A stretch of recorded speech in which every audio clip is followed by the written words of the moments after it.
going on, everybody? Gustav the 13th here with another video for the week of the 4th of December 2025. Slowly but surely creeping our way to Christmas here. We get the Vigna Ghina 2 Jupiter battle configuration. Oh boy. So, another 750. We got a raid this time for ground and space. Priority 3 compatibility for space, and it is a 3-star. I got lucky enough to get this on the 10 spin for free. Haha, go figure. Of all the things that it gives me. And I say that mostly because this is a rough bid for 750, considering a lot of the other 3-stars that have been thrown out, and the fact that this is a raid first and foremost. But let's go through the weapons here. So we got another suit with a Lancer, pretty nice Lancer too as well. This one does not have a machine gun. Instead, it has a bunch of other sub-weapons that we'll get into in a minute. But the main gun here, 3300, ammo of 3, 350 range, cooldown time of 4, and a reload time of 10 seconds. We actually have 2 melee on here. So the beam saber, kind of a just regular overhand downswing for the beam saber here's typical swings, which I'm actually happy about because this does have aerial melee, and it has aerial melee for both this and this weird fucking thing, the snake hand. So very much a hyper hammer situation here, multiple hits as it is a spinning blade on the end. Power of 750 and a cooldown time of 3 seconds. Metal whip with circular beam saw at the end of it. Deals continuous damage on it. Compatible with aerial melee, and that plays into some things, but I will say the main meat and potatoes, at least in my opinion, is actually just going to be what we do with the rifle itself, because we got a beam rifle at the base here instead of a machine gun. Mileage may vary on whether or not people think it should have just been a machine gun still, but instant stun on this. Always good to have an extra follow-up with this to try to keep people still. We also have a Shot Lancer missile salvo here.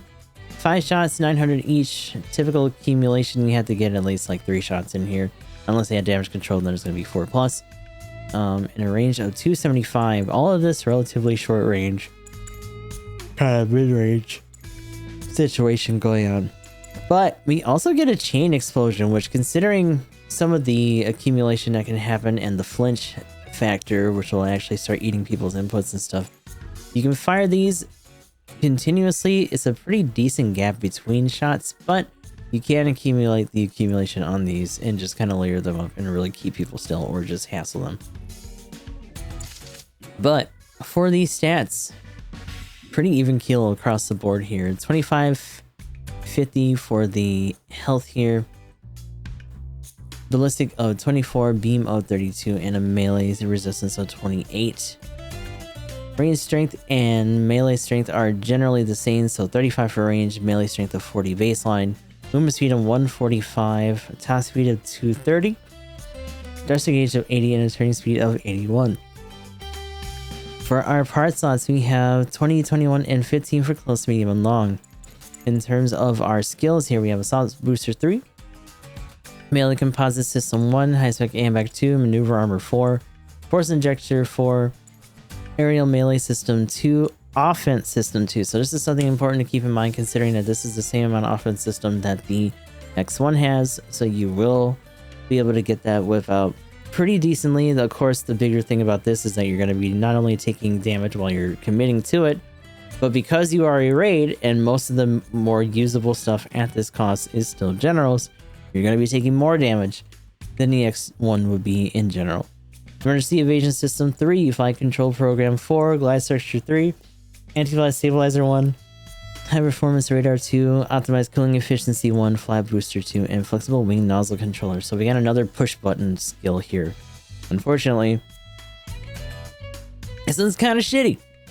Pressing the touchpad activates the skill for 75 seconds. Boosting mobility, also thruster concession during high-speed movement, decreases at 50% after flight control program or force injector skills are activated.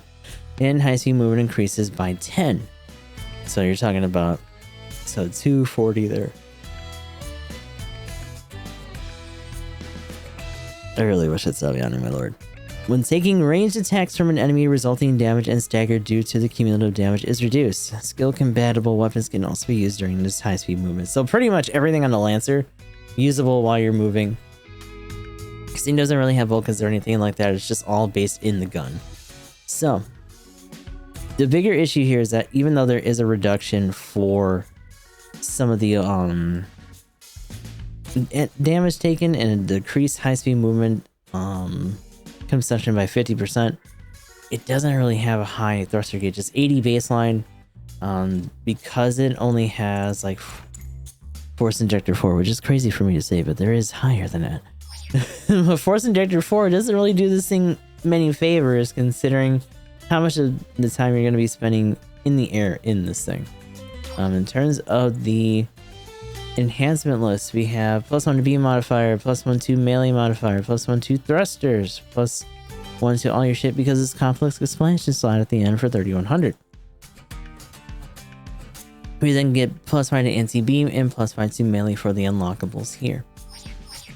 Let's take this into practice and we'll show off a little bit of what's going on here when it comes to the whip and all that good shit.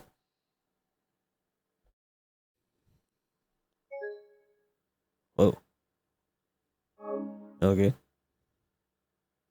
Let's see if it actually still spit me out. So yeah, there's, as of the recording, there's some weird shit going on when it comes to the connections and all that. But as you can see, piercing on that downswing snake is interesting. And one of the things you can see right there, the snake itself, because it goes out so far for the neutral, you know, if you're doing it a little too close, you're definitely going to feel it with the spacing. You got, what did we like, multi-hits there.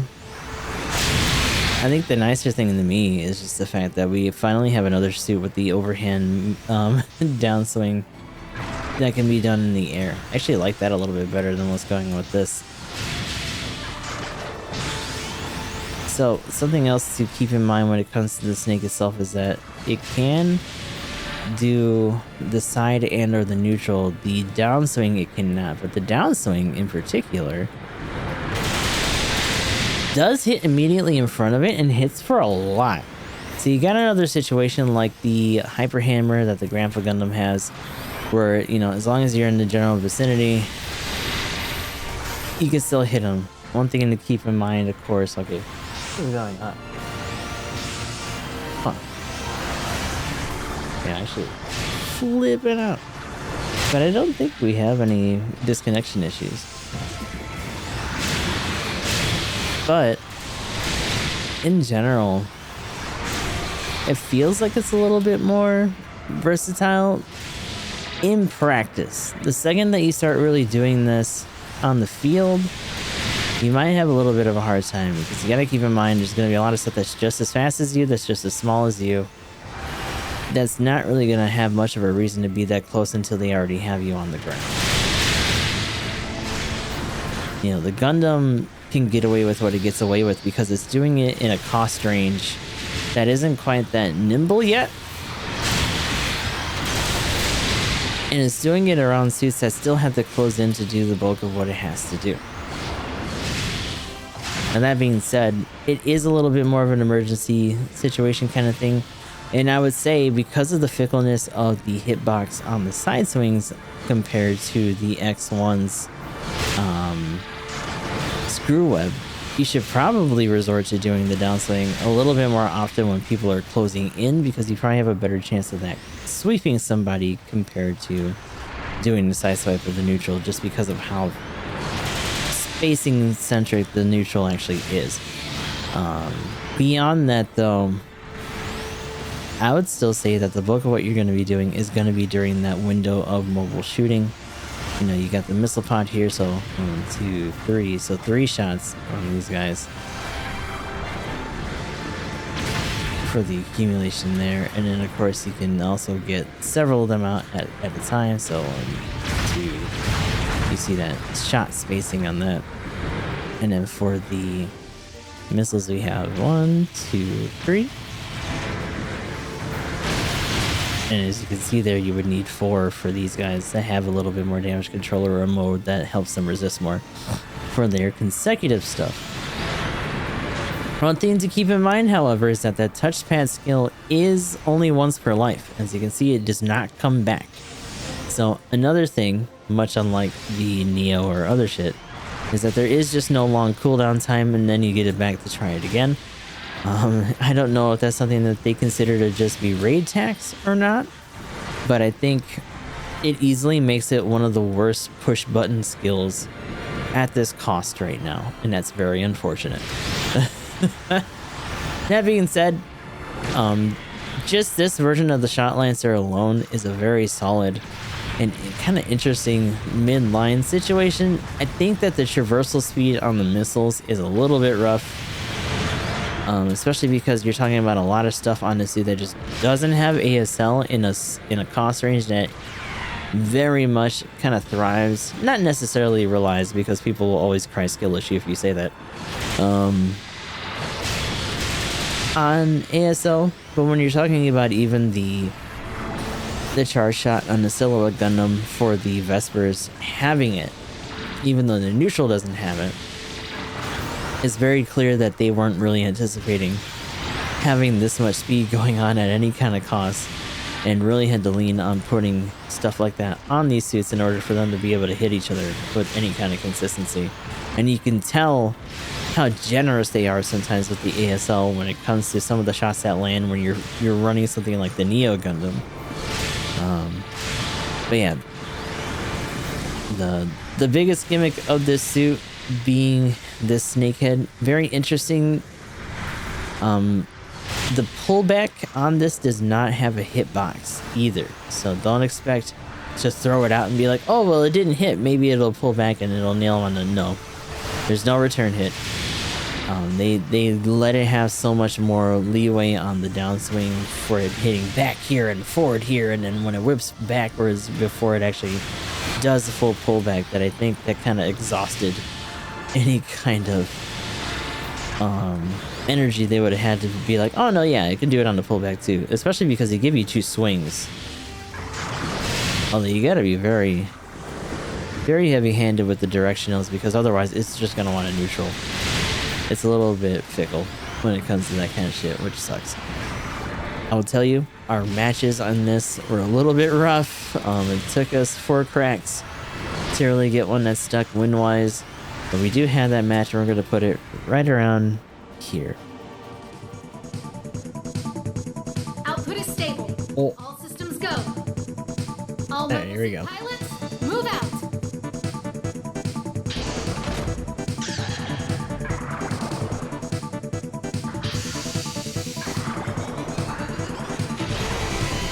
Oh my god, round 4 on this thing.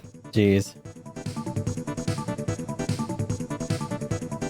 This is gonna be a little weird though, because there's gonna be 3 of us running around. Unless one of them changed? No, it's still 3. Fuck.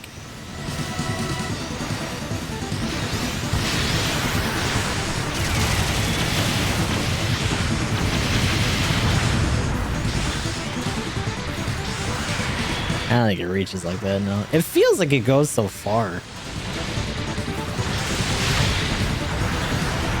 That doesn't see it again, because it keeps going past. It doesn't do a lot unless you actually space it right, though. Oh my god!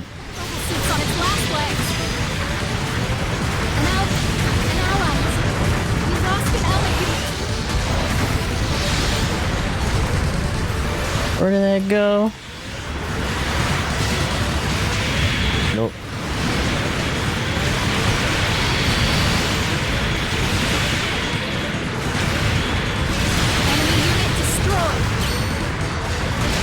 Oh, good.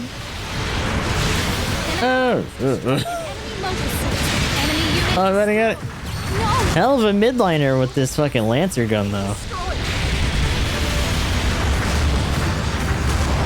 Beacon capture confirmed. Select a location and method for redeployment. But it's all just reactionary to try to line up the actual, like, thing it probably should be doing. Capture confirmed. Because it's not a deterrent weapon. It's supposed to be like the meat and potatoes, as it were.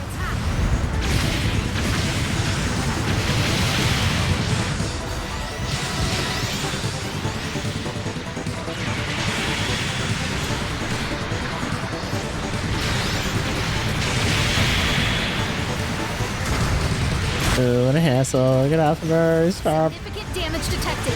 Proceed with caution.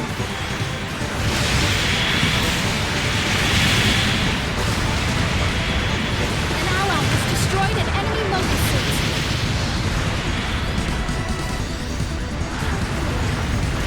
Enemy unit destroyed.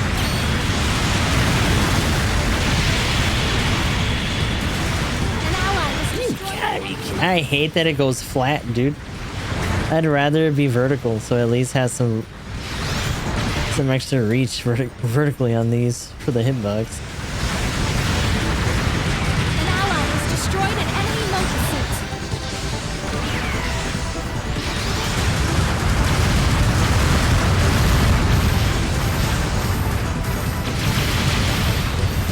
It almost feels like that's a conscious compromise they had to do.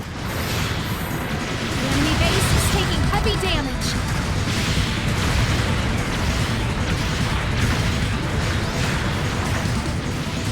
The enemy base is nearly destroyed. Oh, the mode's over. Taking too much damage.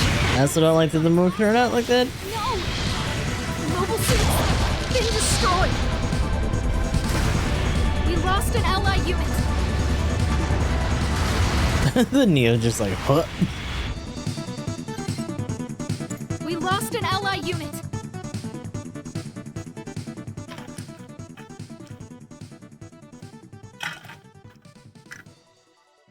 We lost an ally unit.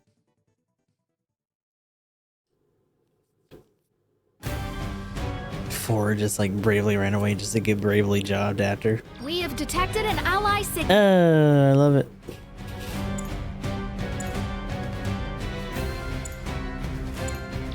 Requesting redeployment. Anytime. You guys don't know how to dig it around. An ally has destroyed an enemy mobile suit. Significant damage detected. Proceed with caution. Taking too much damage. Beacon captured by the enemy.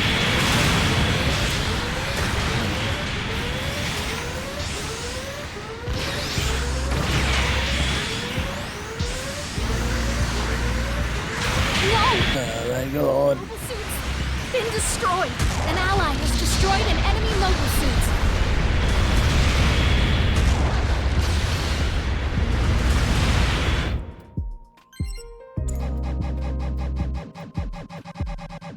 An ally has destroyed an enemy mobile suit. Requesting redeployment.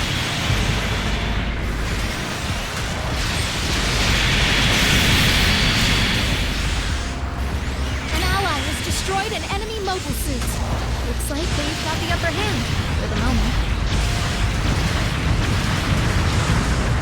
Alright. Wait a minute. Wait a minute. Oh. Enemy base destroyed. No, I just blew out the base, you dummy. Take damage detected, but you're all right. Oh, You can yes, stay yeah. in So there's the other thing to keep in mind is that unlike the hyper hammer, there's no pullback at their certain point either. Like the spacing on this is way too Get damage detected. something you got to be way too conscious of for it to be useful. Taking too much damage. Outside of very specific, like, oh yes, I finally hit with it. Like, okay. 2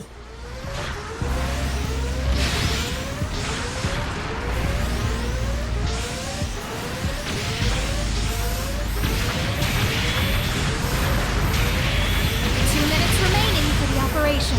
Bases are especially valuable. And there goes my boost. And No!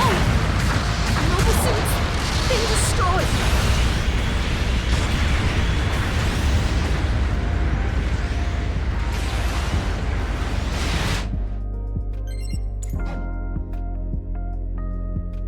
We lost an ally unit.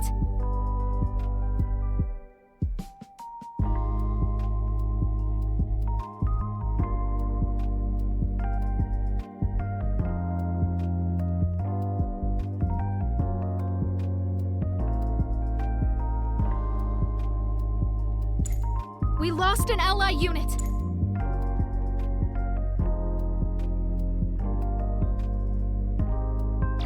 Requesting redeployment. Our base has come under attack.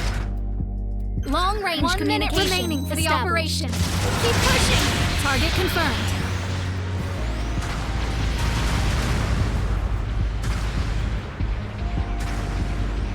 Long-range supporting fire incoming.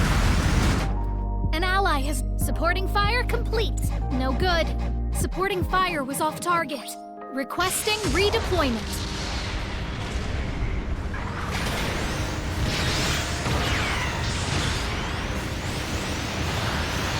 An ally has destroyed Wow, an enemy that sucks. mobile.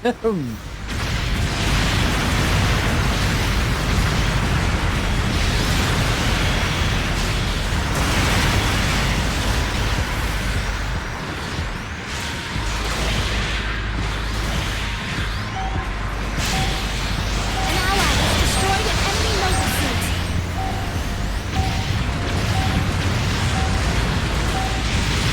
Mission has ended.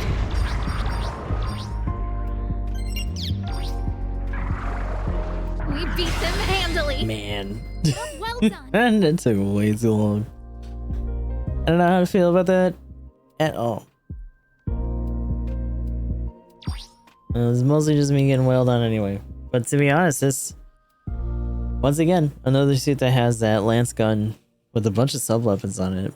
The mobile shooting with all that, not bad. The weird gimmick that this has with the yo-yo though, not super great. But as just another option, another high-speed option to run around with at this cost. Not awful, but it's just unfortunate that it's a raid. And that was our round in the Vigna Ghina 2. Not awful. I feel like, and we're gonna see as I play this more later on during the week, but I feel like it's just gonna be me doing the mobile shooting and leaning into the Lancer more. I think now that I kind of understand just how much it hits when it comes to the windup on the downswing, I'm gonna try to incorporate that more into my lead-in and just see if we can get the knockdown and get some actual damage from the saw itself. The neutral is definitely something that people will be doing a little bit more when they're doing aerial melee with this, just to see if they can get that reach in and knock people over at the very least. But for the most part, it definitely seems like you're really just trying to get a good rise out of that downswing with this in order to make it worth it. Would I say that you should necessarily keep a heavy amount of melee on this? If you think you can consistently nail that, maybe. But otherwise, you're going to be doing a lot of range shooting in this thing, one way or the other, either in the lead-in or during dogfights, because 750 has a bunch of suits that just have nothing but flaps and special shooting modes and all this other crap. You know, it's not a unique suit in that regard. And it's kind of just turning into a different form of dogfighting back, you know, kind of akin to when we first started really getting a lot of mobile armor units back in the day. So that's the long and short of it for the Vigna Ghina 2. I definitely feel like there are some adjustments that they can make, and they'll probably will make later on when this suit's a little bit older. But for right now, if you're just looking for something that has a decent Lancer weapon on it, definitely not a bad pick. Just don't lean on the Snakehead too much. Honestly, I would almost say have a better appreciation for how the Saber kind of functions on this too, just because it is a good breakup to some of the pacing. And see if you can just, you know, bare minimum, get some of that wind up on the downswing, just because it has probably some of the best vertical coverage as well. But like I said, we'll be playing this suit throughout the week on our Gus account, seeing what we can really get out of this, and if I'm really just going to be suffering for an entire week or not. Otherwise, we'll be doing our usual dailies every day. Be sure to like, comment, and subscribe. Let me know how you feel about this suit for real, because like, there's a lot of other suits that are going to be coming out in the F91 and kind of like silhouette era that are really going to just have a bunch of, I feel like they're just going to have like a lot of goofy gimmicks and stuff that may or may not be super worth it to just kind of muddle things in between our 4 and 5 star suits, especially because we're officially in Winterfest. which means we're definitely going to get some sort of big Phi suit presentation very soon. Let me know what you guys think it's going to be as well. And until next time, I will talk to you guys hopefully in the next video.